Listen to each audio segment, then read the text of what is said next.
রজব মাসে নবীজির এই দোয়াকে আমরা এবার সামনে নিয়ে আসতে চাই।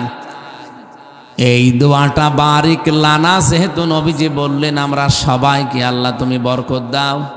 আসেন আল্লাহরে বরকত পাওয়ার জন্য রজবের যে করণীয় আছে, বর্জনীয় আছে, এই কথাগুলো আজকে তাফসির মাহফিল থেকে নিয়ে যাই।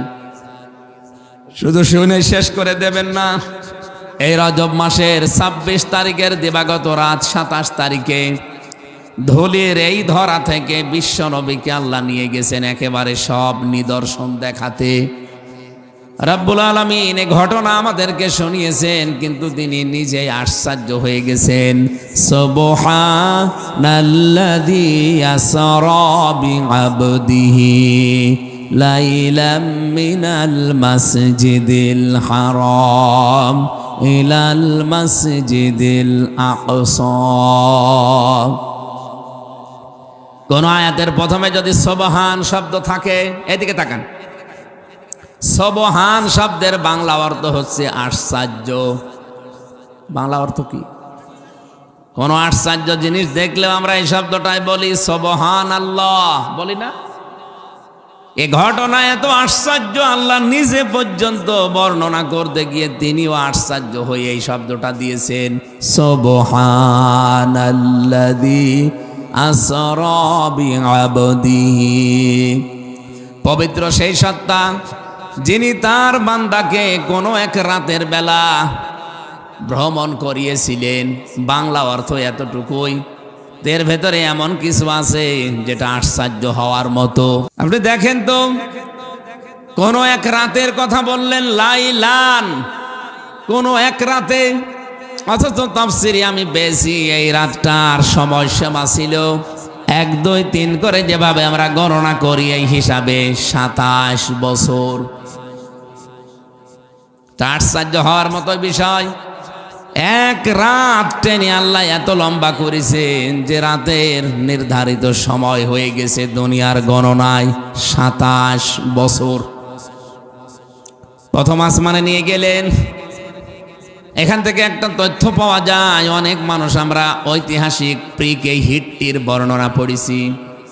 সে তার লিখিত বইগুলোতে, ইতিহাস গ্রন্থে লিখেছে যে মুসলমানদের নবী মুহাম্মদুর রাসূলুল্লাহ উনি উম্মে হানির ঘরে রাতের বেলা ছিলেন।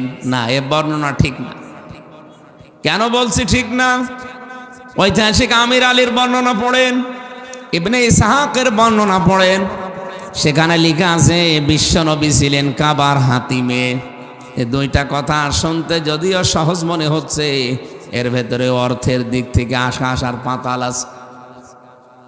যদি আমি আপনাকে বলি যে নবী হাতিমে ছিলেন, কাবার হাতিমে, কোনো কাফেরও খারাপ মন্তব্য করবে না।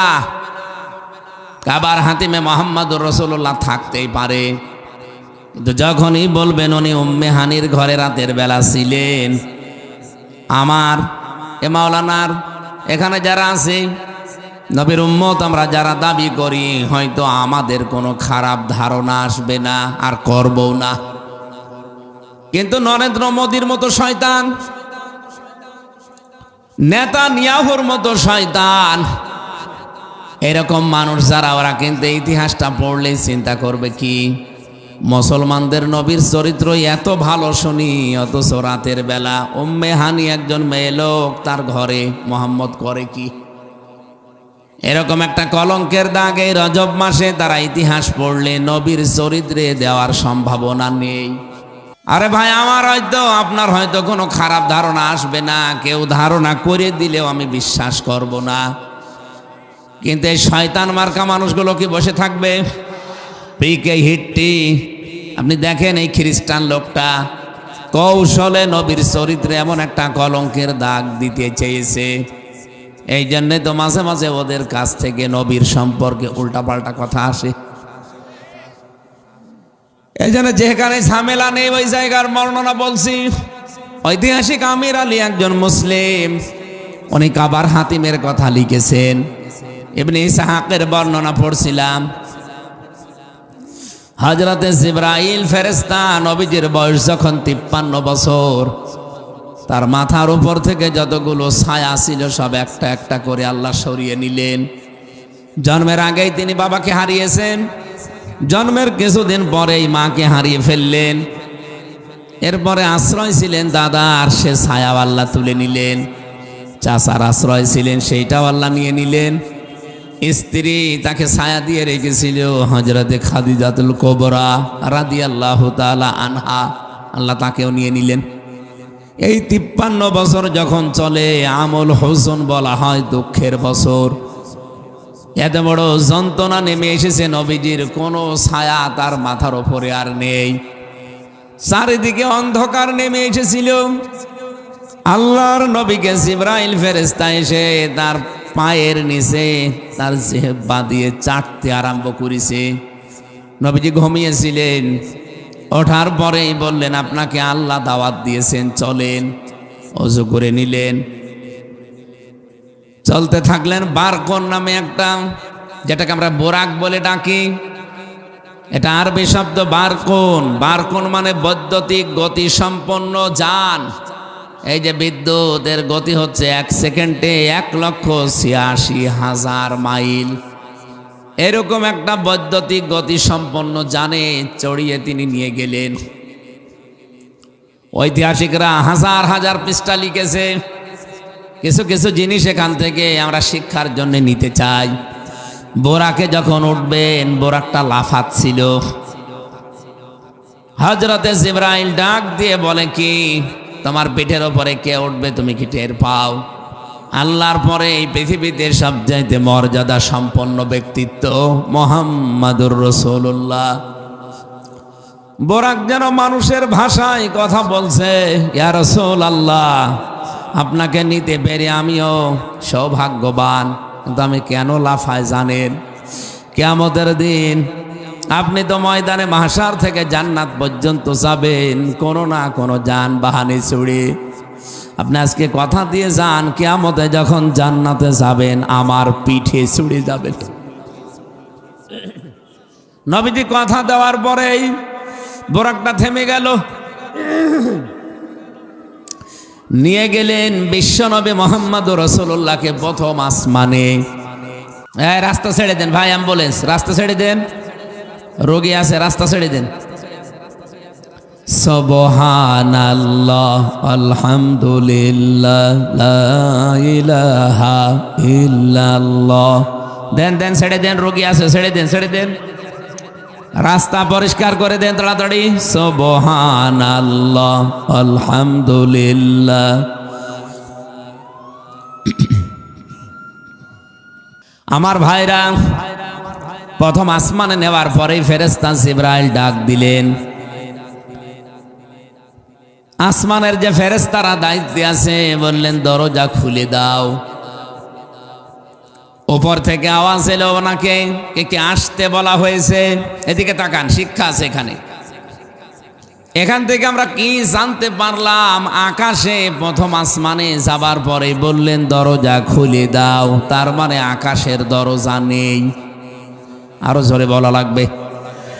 আকাশের দরজা সব সময় খোলা থাকে না বন্ধ থাকে? সব সময় বন্ধ থাকে।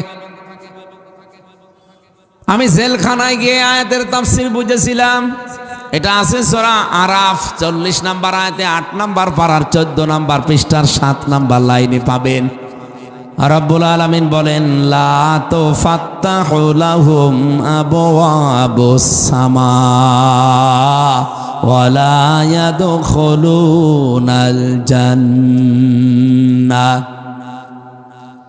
মাঝে মাঝে আয়াতটা নিয়ে ভাবতাম যে আল্লাহ তো ফাত্তাহ দিলেন কেন, এরপরে আবার বাব না দিয়ে আবওয়াব দিলেন কেন? আল্লাহ পাক বলেন তাদের জন্যে আকাশের দরজা একটাও খোলা হচ্ছে না, হবে না। জান্নাতে তারা যাচ্ছে না, যাবে না। আমি ভাবলাম আকাশের দরজা তাহলে একটা না, যেহেতু আবওয়াব বহু বচন, বহু দরজা আছে আকাশের। একটা দরজাও আল্লাহ খুলছে না। তো ফাত্তাহু মোজারে, বর্তমান ভবিষ্যৎ প্রেজেন্ট ফিউচার, খোলা হবেও না। কাদের জন্য এত বড় কঠিন সিদ্ধান্ত আল্লাহ নিয়েছেন? দেখি দেখি আয়াতের প্রথমে আল্লাহ তাদের নাম দিয়েছেন। দেখেন তো কুষ্টিয়া কি খুলনাতে এরকম মানুষ আছে কিনা? ইন্নাল্লাযীনা কাযযাবু বিআয়াতিনা ওয়াস্তাকবারু আনহা, নিশ্চয় যারা আল্লাহর কোরআনের আয়াত শোনার পরে মিথ্যা মনে করে, এরকম মানুষ খুলনায় নেই। নাম ধরা লাগবে, খুলনায় নেই। নিশ্চয় যারা কাযযাবু বিআয়াতিনা, আমার আয়াতগুলোকে মিথ্যা মনে করে। আমি যে এই দেশে এখন দুইটা দল আছে, কোরআন দিয়ে যদি বলি, অনেক মানুষ আছে তারা বিশ্বাসই করতে চাবে না।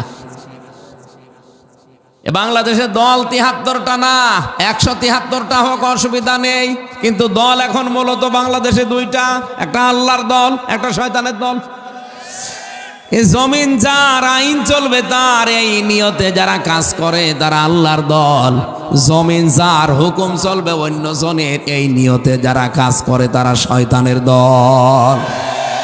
নিয়ে আসেন, কোন মাওলানা নিয়ে আসবেন, ভুল ধরেন, নিয়ে আসেন। দলিল পাবেন সূরা নেসার ৭৫ নম্বর আয়াতে,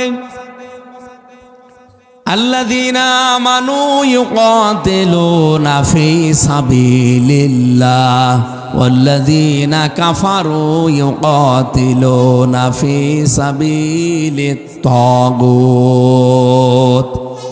রব্বুল আলামিন বলেন, ঈমান যারা এনেছে তারাও লড়াই করে, সংগ্রাম করে, তারাও মিছিল মিটিং করে, দল করে, কিন্তু করে আমার রাস্তায়। কার রাস্তায়? আরো জোরে বলেন।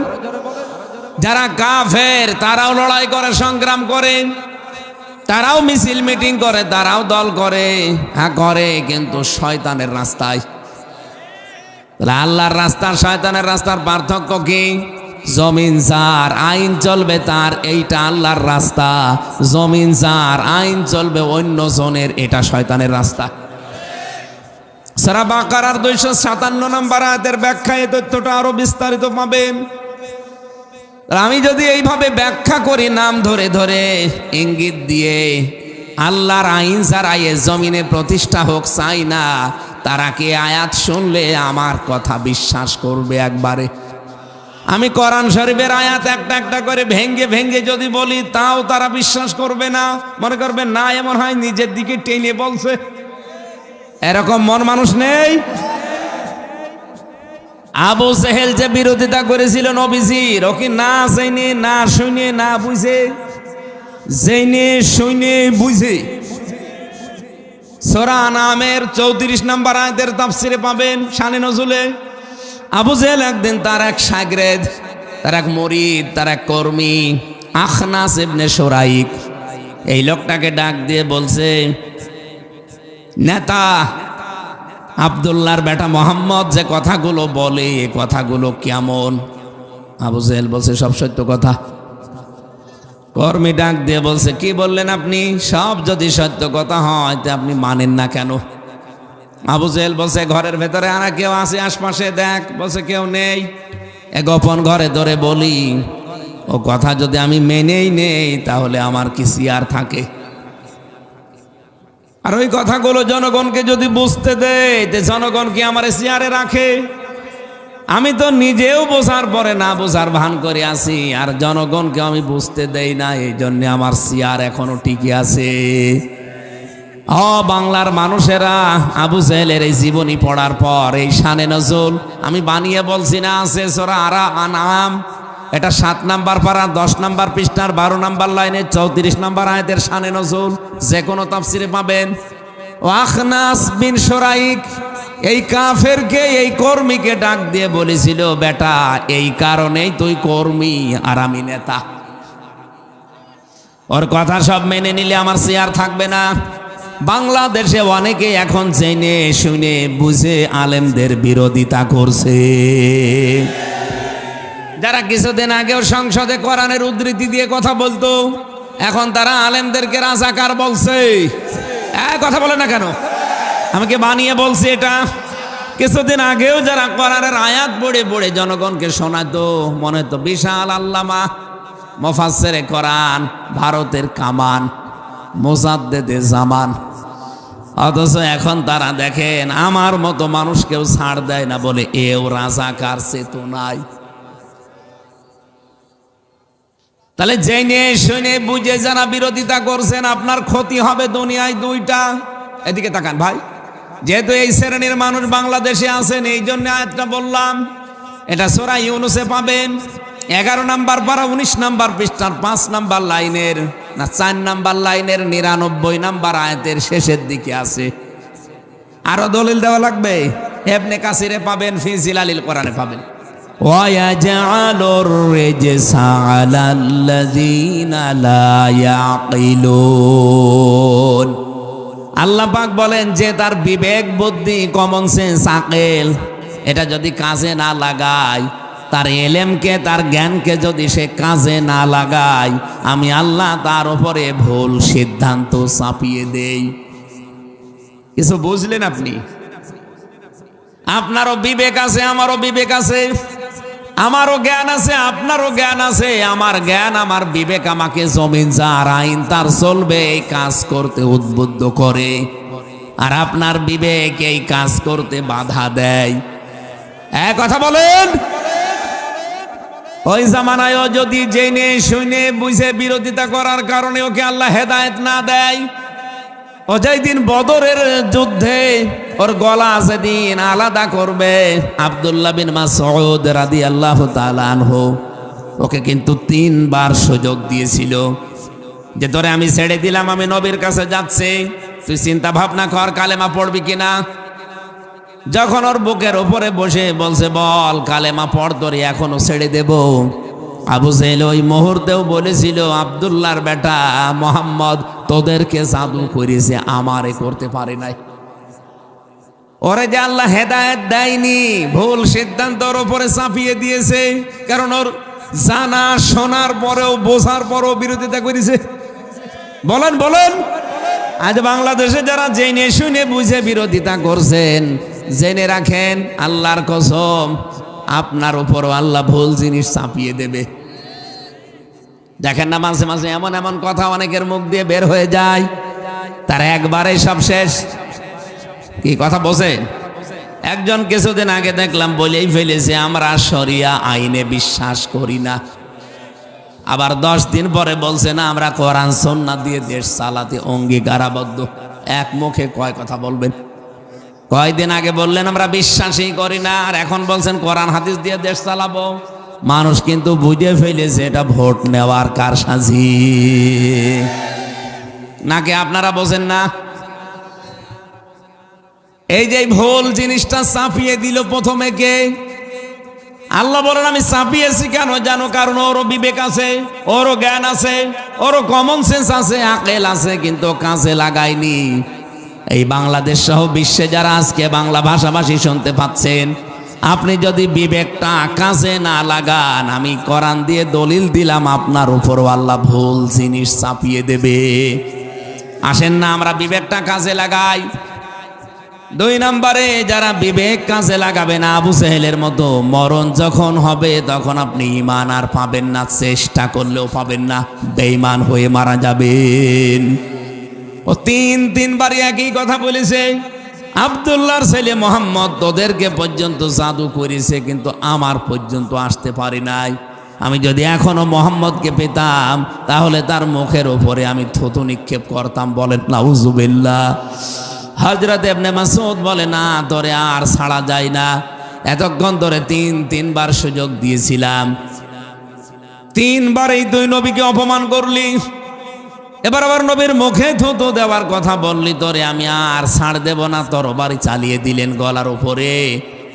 তরবারি যখন চলছে, আবু জেহেল ওই সময় ডাক দিয়ে বলেছে ইবনে মাসউদ গলাটা কাটতেছিস একটু বড় করে কাট, মানুষ যেন দেখে বোঝে যে নেতার মাথা। ওরে শয়তান, মরিয়ে যাচ্ছে তাও তেজ কমছে না।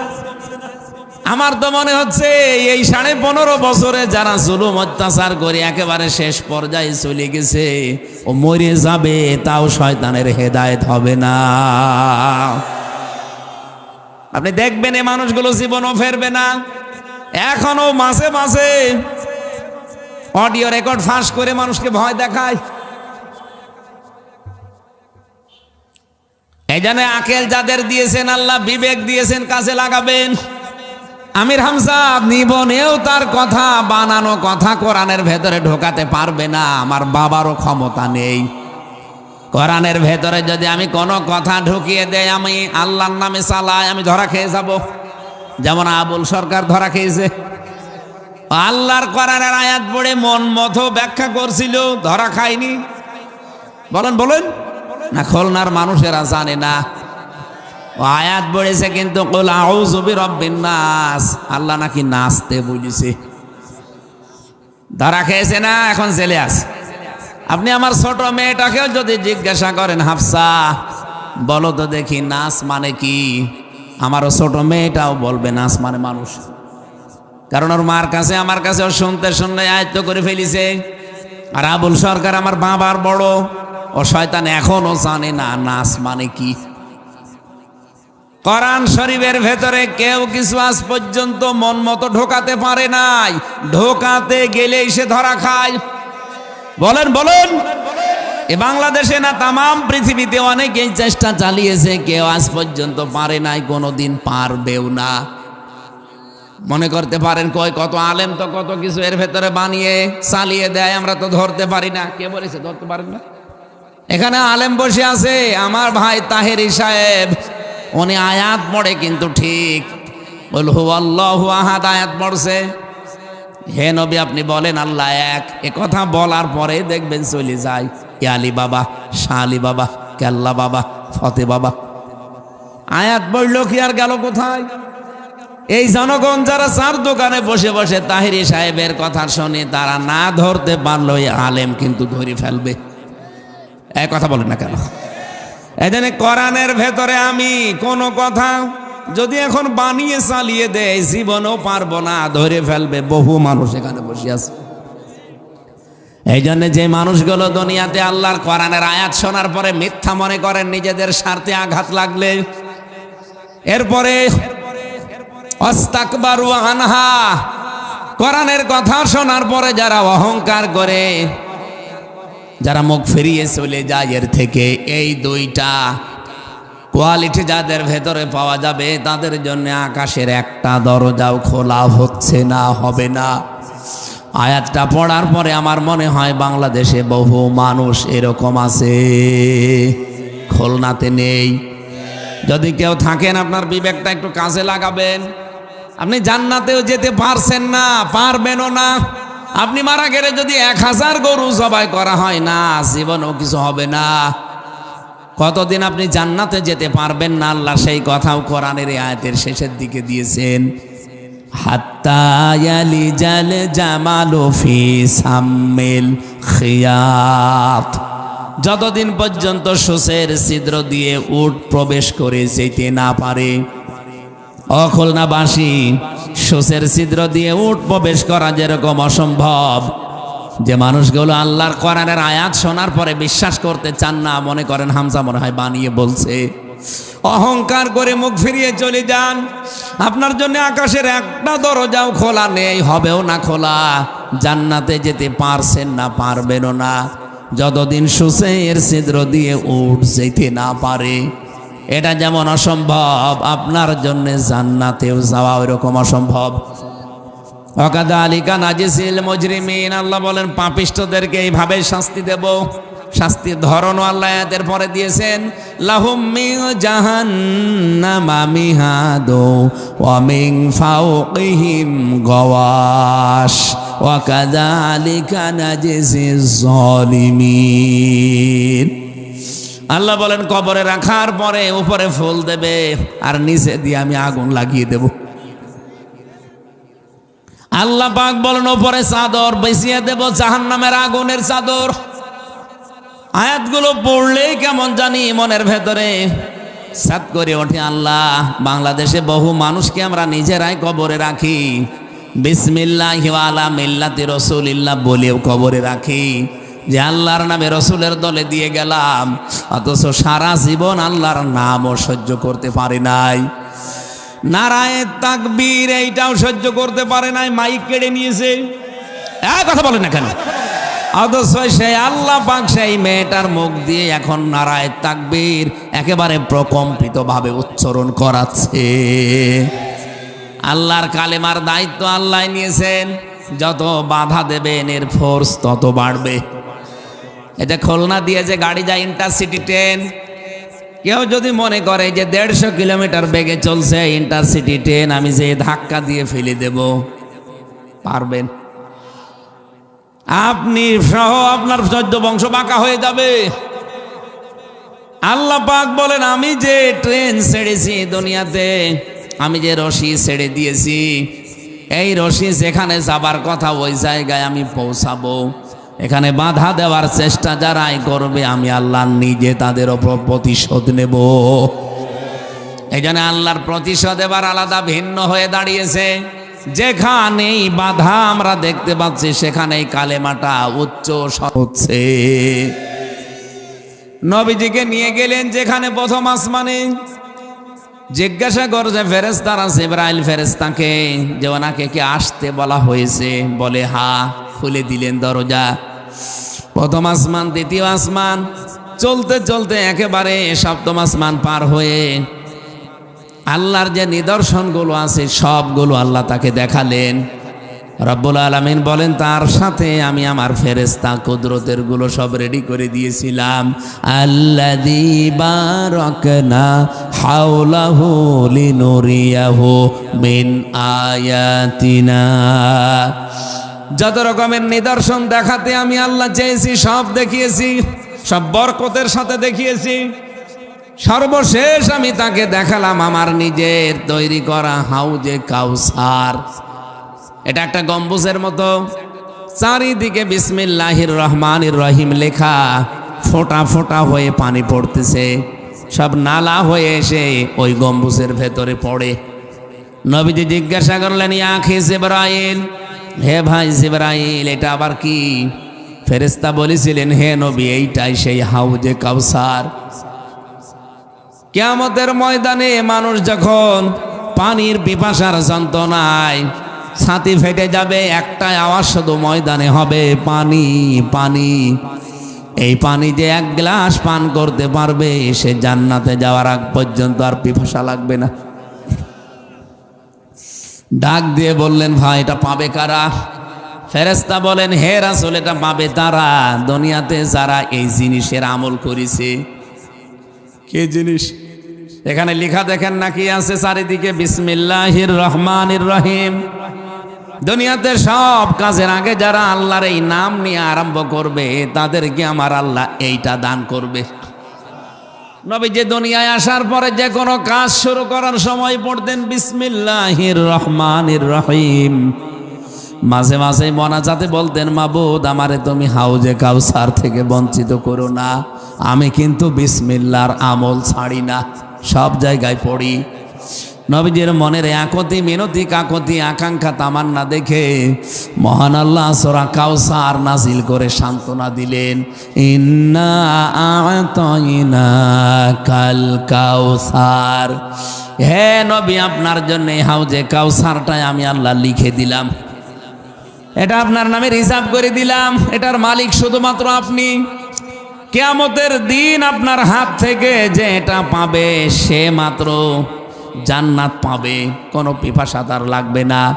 কিন্তু আপনাকে আমি আজ আল্লাহর লিখে দিয়েছি আপনার আমলের কারণে বিসমিল্লাহর। এই পৃথিবীতে যেই মানুষগুলো দুইটা কাজ করবে তারা আপনার হাত থেকে এই পানি পাবে। খুলনাবাসী নবীর উম্মত যারা দাবি করছেন, এবার দেখেন তো আমার আল্লাহ আমাদেরকে কাউসার দেওয়ার জন্য কি শর্ত দিয়েছেন, ফাসাল্লি লিরাব্বিকা ওয়ানহার। এক নম্বরে দুনিয়ায় যারা রবের জন্য নামাজ পড়ে, কার জন্যে? আরো জোরে। নির্বাচন আসতেছে, অনেকেই নামাজ রবের জন্য না ভোটের জন্য পড়বে। এক আসরের নামাজ 3 জায়গায় পড়বে, এরা কাউসার পাবে। বলেন বলেন। আল্লাহর আয়াত ছিল ফাসাল্লি লিরাব্বিকা, আপনি নামাজ পড়তে হবে আপনার রবের জন্য। এই জমিনে যারা রবের জন্য একবার নামাজ আরম্ভ করবে, তামাম পৃথিবী দিয়ে দিলেও তারা এক ওয়াক্ত নামাজ ছাড়বে না। আর যারা ভোটের জন্য নামাজ পড়বে, ভোট চলে গেলে নামাজও ছেড়ে দেবে। বলেন বলেন। এজন্য নামাজ পড়তে হবে কার জন্য বলেন তো? আরো জোরে। আমি আয়াতের তাফসীর পড়তে গিয়ে পেয়েছি কোন মানুষ যদি সত্যি রবের জন্য নামাজ পড়ে, মাস্ট বি তার ভেতরে কয়েকটা কোয়ালিটি তৈরি হবে। এক নম্বরে লোকটা বিনম্র হবে। আজ বাংলাদেশে বিনম্র মানুষের সংখ্যা খুব কম, বেশিরভাগই আমরা উগ্র। আমার মতের বাইরে গেলে তার উপরে আমরা উগ্রতা ছড়াই না। খোল নাই, এসব নেই। আপনি নামাজি হন, দেখবেন আপনাকে আল্লাহ বিনয়ী করে দেবেন।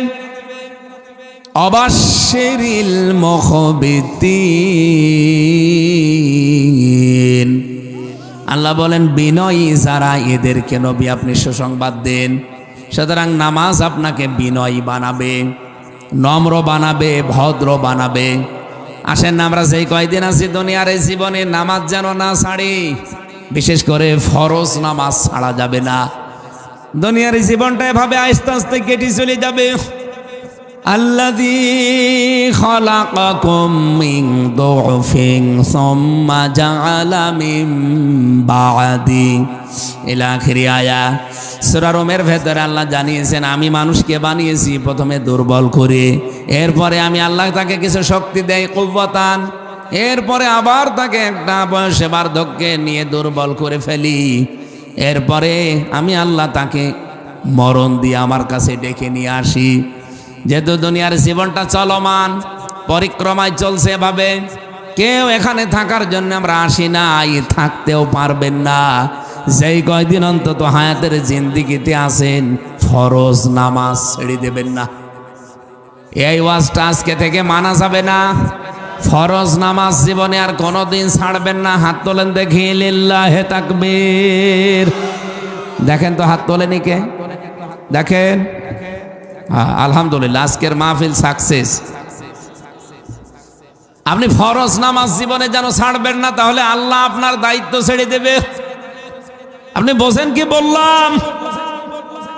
যদি সুন্নত এবং নফল নামাজ আপনি পড়ার সময় যদি না পেয়ে থাকেন, পরবর্তীতে পড়ে নিয়েন, কিন্তু ফরজ নামাজ জীবনে ছাড়া যাবে না। যেভাবে আছেন, যে অবস্থায় আছেন, যদি ওযু করার পরিবেশ থাকে ওযু করে ফরজ পড়ে নেবেন। ওযু করার পরিবেশ নেই, তায়াম্মুম করার পরিবেশ নেই, বিনা ওযুতে আপনি নামাজ পড়বেন। এমনকি কোন দিকে কাবা শরীফ আপনি জানেন না, যেদিকে মুখ আছে ওই দিকে মুখ করে ফরজ নামাজ পড়া লাগবে। এত গুরুত্ব কেন দিয়েছেন জানেন? বিধানটা হামজার হলে আমি বারবার বলতাম না। হযরতে মুসা নবীর জামানায় আল্লাহ পাক একবার মুসা নবীকে বললেন, একটা কামার, ওই যে লোহা পিটিয়ে সোজা করে, এই কামারকে তুমি জান্নাতের সুসংবাদ দিয়ে আসো। মুসা নবী আবেগপূর্ণ নবী ছিলেন, কথা বললে শুধু প্রশ্ন করতেন। ডাক দিয়ে বলে, রব্বুল আলামিন, একটা কামার কি এমন আমল করে যারা জান্নাতের সুসংবাদ দেওয়া লাগবে? আল্লাহ পাক বলেন, তুমি একটু বাজারে যাও, দেখে আসো। উনি বাজারে গিয়ে দেখলেন একেবারে এক কর্নারে কামার লোহা পিটাচ্ছে আর জিনিসপত্র বানাচ্ছে। এই যে মুগুর দিয়ে একবার তোলে, একবার মাথার উপরে নিয়ে যায়, আবার একবার লাগায়, আবার উপরে তোলে। আমাদের জামানায় যেমন নামাজের সিস্টেম হচ্ছে, আজান দিলে মনে করি নামাজের সময় হয়ে গেছে, ওই জামানায় নামাজের একটা সিস্টেম ছিল। হঠাৎ করে নামাজের এই সিস্টেম যখন তার সামনে এসেছে, মুগুরটা ছিল তার মাথার উপরে, পেছন দিক থেকে ফেলে দিয়ে তিনি আল্লাহু আকবার বলে দাঁড়িয়ে গেলেন। মুসা নবী অনেকক্ষণ লক্ষ্য করলেন বিষয়টা, ডাক দিয়ে বলে, রব্বুল আলামিন, তুমি এই লোকটাকে কেন জান্নাতের সুসংবাদ দিতে বললে আমি বুঝতে পেরেছি। এই লোকটা তার মুগুরটা লোহার উপরে পিটিয়ে তারপরে নামাজে দাঁড়াতে পারতো, মাথার উপরে ছিল, পেছন দিক থেকে ফেলে দিয়ে তোমার হুকুম পালন করার জন্য যে লোকটা এত ব্যস্ত, এত গুরুত্ব দিতে পারে তোমার বিধানকে, তুমি তাকে জান্নাতে না দিয়ে পারো না। খুলনাবাসী আসেন তো আল্লাহর বিধানটাকে আজকে থেকে জীবনে সবচেয়ে বেশি গুরুত্ব দিয়ে আদায় করি। আমার জীবনের কাজকর্মগুলো আমার আল্লাহ নিজের থেকে সহজ করে দেবেন। আমাইয়াত্তাকিল্লাহা ইয়াজআল লাহু মাখরাজা। আল্লাহ সচেতন হয়ে কোনো মানুষ যদি দুনিয়াতে চলতে পারে, ওর বিপদে আপদে মুসিবতে যত রকমের রাস্তা লাগে আমার আল্লাহ নিজের পক্ষ থেকে রাস্তা তৈরি করে দেয়। আজ যেহেতু দেশ নিয়ে ষড়যন্ত্রের একেবারে সর্বশেষ জায়গায় পৌঁছে গেছে ভারত, আপনারা গ্রাম্য মানুষ টের পাচ্ছেন না, কঠিন ষড়যন্ত্রে লিপ্ত হয়েছে আমাদের এই প্রতিবেশী নামে কলঙ্ক এই ভারত আমাদের নিয়ে। ওরা এতদিন চেষ্টা করেছিল যে মহিলাকে নিয়ে এসে মহিলাকে দিয়ে পারে নাই, এখন নতুন করে আবার কাউকে কাউকে ধরেছে, এমন এমন চেষ্টা চালাচ্ছে। দেখেন এই যে মাঝে মাঝে এই বিশৃঙ্খল পরিবেশ তৈরি করে বিশ্বের মানচিত্রে এই দেশটা জঙ্গি দেশ এটা ওরা দেখানোর চেষ্টায় আছে, কিন্তু পারছে না। কালকেও কুষ্টিয়াতে জেলা স্কুলের সামনে দিনের বেলা একজনকে কুপিয়ে সঙ্গে সঙ্গে মেরে ফেলিছে। ঢাকাতে একজনকে গুলি করে মেরে ফেললো কালকে। এই বিশৃঙ্খলাগুলো যারা ঘটাচ্ছে আমরা কিন্তু অনেকে জানি, এগুলো কেন করছে, কার ইন্ধনে করছে আমরা তাও জানি। পাশের এই প্রতিবেশী নামে ইন্ডিয়া কলঙ্ক এরা চেষ্টা চালাচ্ছে এই দেশটাকে আমরা অঙ্গরাজ্য যদি বানাতে পারতাম। ভারতের বহু জায়গায় আপনি দেখেন এখন অনেক মুসলমানকে ধরে বলছে বল জয় শ্রীরাম, নাই তো মেরে ফেলবো। আমি কি এটা বানিয়ে বলছি না হচ্ছে? ওদের নিজেদের ভেতরে এটা করছে কেন? ওরা দোহাই দিচ্ছে। বাংলাদেশের ময়মনসিংহ নামে একটা জেলা আছে, সেখানে একজন হিন্দু ভাইকে নাকি কারা যেন পুড়িয়ে ফেলেছে। এই কারণে তারা প্রতিশোধ নিতে মুসলমানদেরকে এখন পিটিয়ে সাপের মতো মেরে ফেলছে। আমার প্রশ্ন হচ্ছে, ময়মনসিংহে যাই হিন্দু ভাইকে মেরেছে পুড়িয়ে, এর পক্ষে আমরা না ঘৃণা জানাই, ধিক্কার জানাই, প্রতিবাদ জানাই? তাই বলে আপনি এই ময়মনসিংহের হিন্দু ভাইকে মেরে ফেলার দোষ ভারতের মুসলমানদেরকে দিতে পারেন না, কারণ তারা আমাদেরকে বলে দেয়নি যে বাংলাদেশে মুসলমান হিন্দুদের পুড়িয়ে ফেলেন বলেছে। একজনের দায় আর একজনের উপরে দিয়ে দিলেন কোন কারণে? বাংলাদেশে যে মন্দিরগুলো এখনো পর্যন্ত অক্ষত আছে, আমরা নিজেরা আরো মন্দির পাহারা দিয়েছি। ভারতে যতগুলো মসজিদ আপনারা ভাঙলেন, আল্লাহর ঘরগুলো শুধু ভেঙ্গে দেয়নি, টুকরা টুকরা করে অধিকাংশ মসজিদের জায়গায় তারা টয়লেট বানিয়েছে। এতদিন যেখানে সেজদা দিত জায়গাগুলো এখন অধিকাংশ জায়গায় হয় মন্দির বানিয়েছে, নাই টয়লেট বানিয়েছে। এখন বাংলাদেশে আমরাও যদি বলি হ্যাঁ তোরা ওখানে 1000 বছর আগে নাকি এই জায়গায় মন্দির ছিল, এই জন্য ভেঙ্গে দিয়ে ওখানে আবার মন্দির বানাচ্ছে। বাংলাদেশে 92% মুসলমান। এখন যদি বলে ঢাকার ইস্কন মন্দির 1000 বছর আগে এই জায়গায় মসজিদ ছিল, ভেঙ্গে আবার মসজিদ বানাবো, কি করবেন আপনারা? আমরা যেহেতু উগ্র জাতি না, আমরা সচেতন হয়ে চলতে চাই। এই জন্য নামাজের এই বিধানটা আমি সামনে নিয়ে এসে এই পয়েন্টটা নিয়ে এসেছি, এই কারণে নামাজি হয়ে যান। নামাজের ভেতরে অনেক কিছু আল্লাহ লুকিয়ে রেখেছে। আপনি যদি সত্যিকারের নামাজি হতে পারেন, আল্লাহর জন্য নামাজ ধরতে পারেন, এই ষড়যন্ত্র যেগুলো চলছে সূক্ষ্ম সূক্ষ্ম আপনার মাথায় ধরবে না, এগুলো আমার আল্লাহ নিজে কন্ট্রোল করবে। আমি একটা দোয়া পড়েছিলাম জেলখানায় থাকতে, মাঝে মাঝে ওটা পড়তাম। ওটা নবীজির মুখের দোয়া, মুখস্থ করে পড়বেন। আল্লাহুম্মা ইন্না নাজআলুকা ফি নুহুরিহিম ওয়া নাউযু বিকা মিন শুরুরিহিম। হে আল্লাহ, যত ষড়যন্ত্র চলছে এগুলো মোকাবেলা করা আমার দ্বারা সম্ভব না, তোমাকে রাখলাম, তুমি মেহেরবানি করে এর মোকাবেলায় যথেষ্ট হয়ে যেও। আল্লাহ পারবে না? আরো জোরে বলেন। আল্লাহর জন্য যেটা দেওয়া দরকার ওইটা আপনি দেন মন থেকে। নামাজ আজকে থেকে সিদ্ধান্ত নিয়ে নেবেন, জীবনে কোনো দিন আমি আজকে থেকে আর ফরজ নামাজ ছাড়বো। কারণ কোনো মানুষ যখন নামাজই ছেড়ে দেয় তখন আল্লাহ বলেন আমি ওর দায়িত্বই ছেড়ে দেই। আল্লাহ যদি কোনো বান্দা বান্দির দায়িত্ব ছেড়ে দেয়, ও খুলনাবাসী আপনি 1 সেকেন্ডও চলতে পারবেন না। এই যে প্রতিদিন 5.5 কেজি রক্ত আমাদের শরীরে চলাফেরা করছে, প্রতিদিন 5.5 কেজি রক্ত এর ভেতরে চলাচলের ভেতরে ক্যান্সার হওয়ার সম্ভাবনা 5টা। সূরা নাবার 1 আয়াতের তাফসিরে পড়লাম, বিজ্ঞান ভিত্তিক তাফসিরে।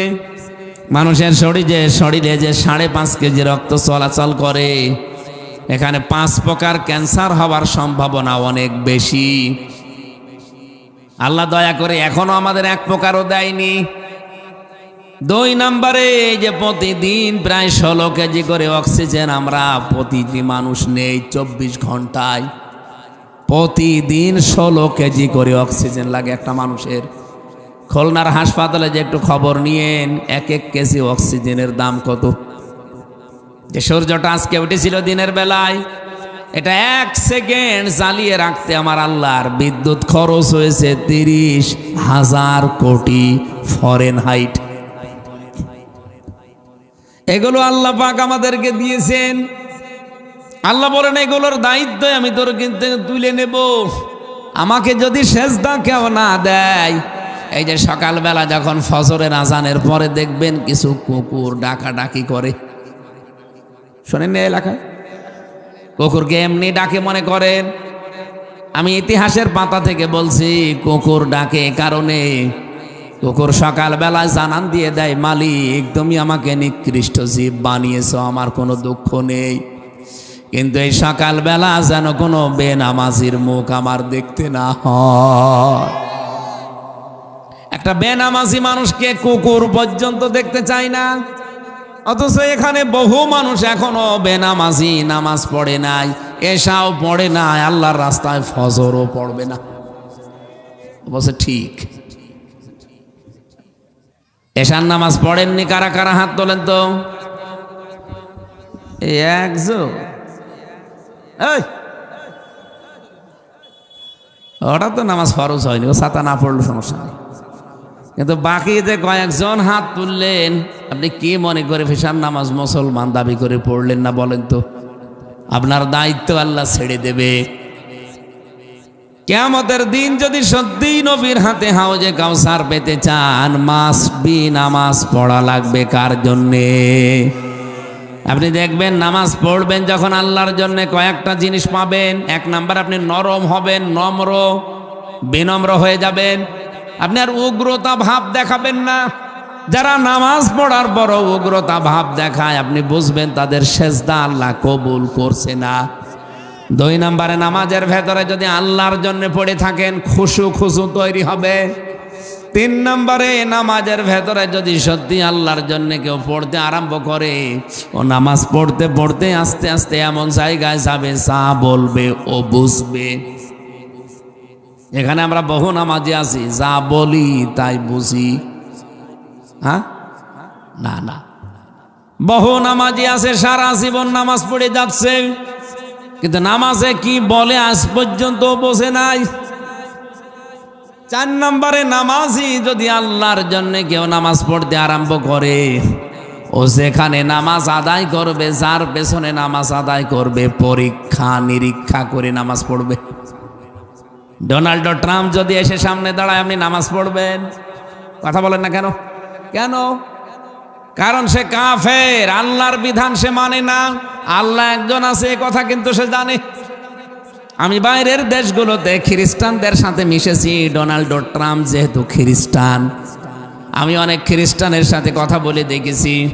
জিজ্ঞাসা করলে আপনার নাম কি, তখন নাম বলার পরে আমি বুঝি যে এ খ্রিস্টান। কনফার্ম হওয়ার জন্য যদি বলে আপনার নবীর নাম কি, তখন বলে যিশু। যিশু মানে ঈসা আলাইহিস সালাম। আমরা যাকে ঈসা নবী বলে ডাকি, ওরা তাকে যিশু বলে। এই খ্রিস্টানরা কাফের আমি এই জন্যে বললাম, কারণ আল্লাহ একজন আছে ওরা বিশ্বাস করে। পাশাপাশি বলে মরিয়ম আল্লাহর স্ত্রী আর যিশু আল্লাহর ছেলে। তাহলে খ্রিস্টানরা কি বলেন তো? কাফের। বলেন বলেন, আরো জোরে বলেন। কোন খ্রিস্টান আপনার সামনে এসে নামাজে ইমামতি করলে মেনে নেবেন? ইহুদিদের সাথে মিশেছিলাম থাইল্যান্ডে, দেখে হাত মোজা পা মোজা পরা তার স্ত্রীর। ইহুদির মাথায় একটা পাগড়ি, দোপার দাড়ি একেবারে বড় বড়, পাঞ্জাবি গায়ে দেওয়া, হাতে তসবি, জিকির অবশ্যই করছে আল্লাহর নামে। নাম জিজ্ঞাসা করলাম নাম কি, বলে আব্রাহাম ডেভিড। নাম শুনেই বুঝলাম যে এই ইহুদি। কনফার্ম হওয়ার জন্য জিজ্ঞাসা করলাম আপনার নবীর নাম কি, হোয়াট ইজ ইয়োর প্রফেট? তখন আমারে বলছে নবীর নাম জোসেফ। জোসেফ মানে মোসা আলাইহিস সালাম। ওরা মোসা নবীকে জোসেফ বলে ডাকে। ওজাইর আলাইহিস সালামকে আল্লাহর সন্তান মনে করে। আল্লাহ একজন আছে বিশ্বাস করে, কিন্তু আল্লাহর ছেলে আছে, স্ত্রী আছে, এই কথা ওরা মানে। এই জন্য ওরা কি, আরো জোরে বলেন।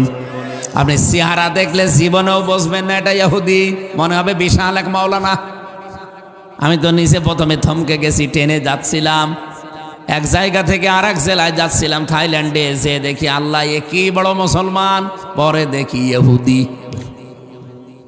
আমার প্রশ্ন, এই লোকটাই আব্রাহাম, এই ডেভিড আমার সামনে এসে যদি দাঁড়ায়, আমি নামাজ পড়তে রাজি আছি। সে তো আল্লাহ বলছে, সে তো নবীকেও বিশ্বাস করছে। আমি রাজি না এই কারণে, আমি রাজি না নামাজ পড়তে এই কারণে, কারণ সে আল্লাহর সাথে কি করে। আরো জোরে, আরো জোরে বলেন।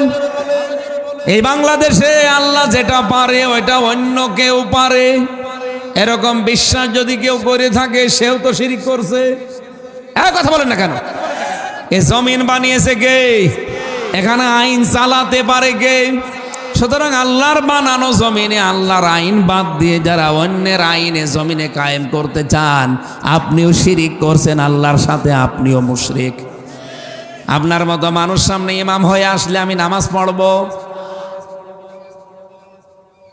না বলেই শুধু সামিয়ানার নিচ থেকে চলে যাবেন না, এটা আমি মানি না।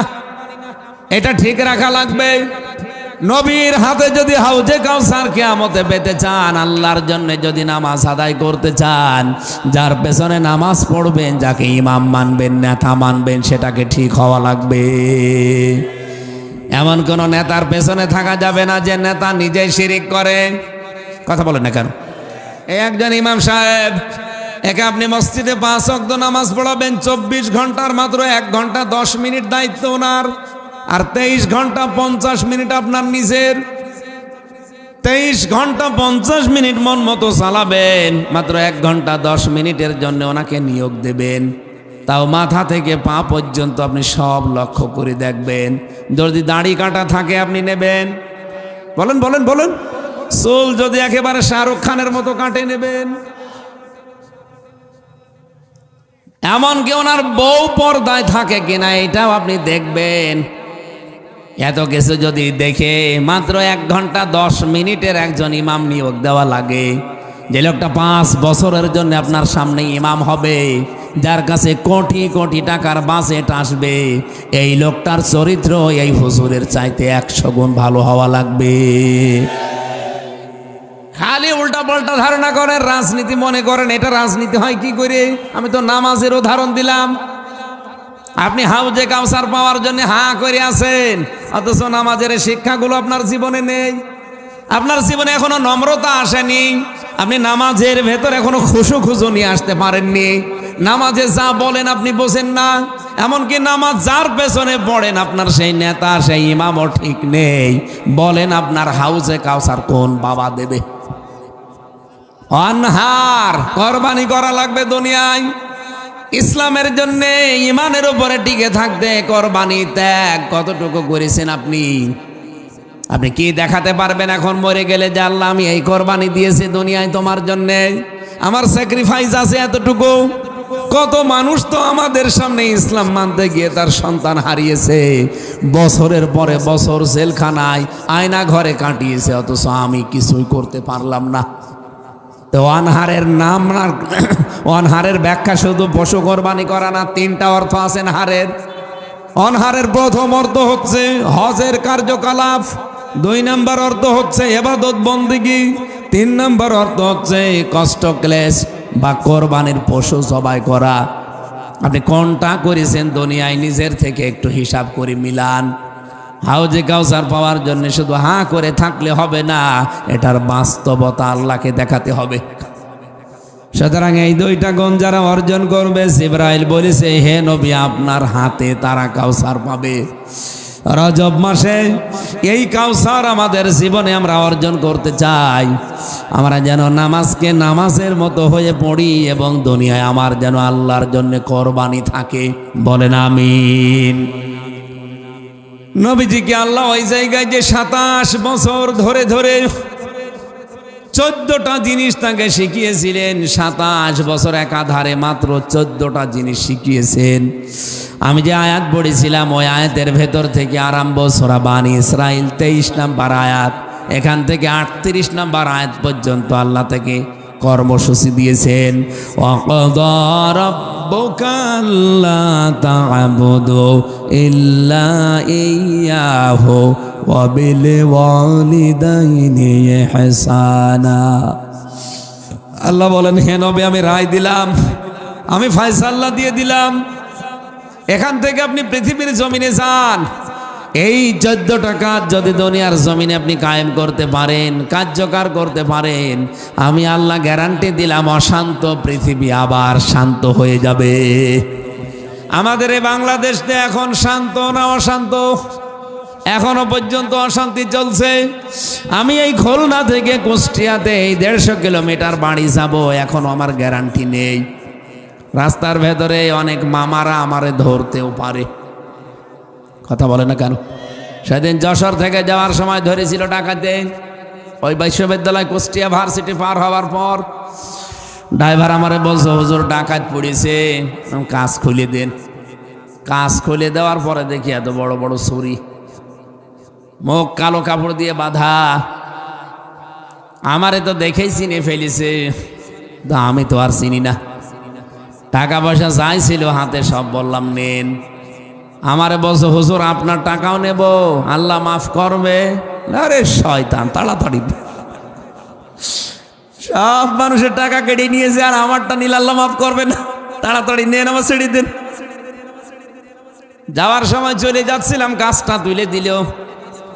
আমারে বলছে, হুজুর চলে যাচ্ছেন, সব টাকা দিয়ে দিলেন, গাড়ির তেল লাগবে না? লাগবে। টাকা নিয়ে যান কিছু। ওখান থেকে বের করে কিছু টাকা দিয়ে বলছে তেল কিনে বাড়ি যান।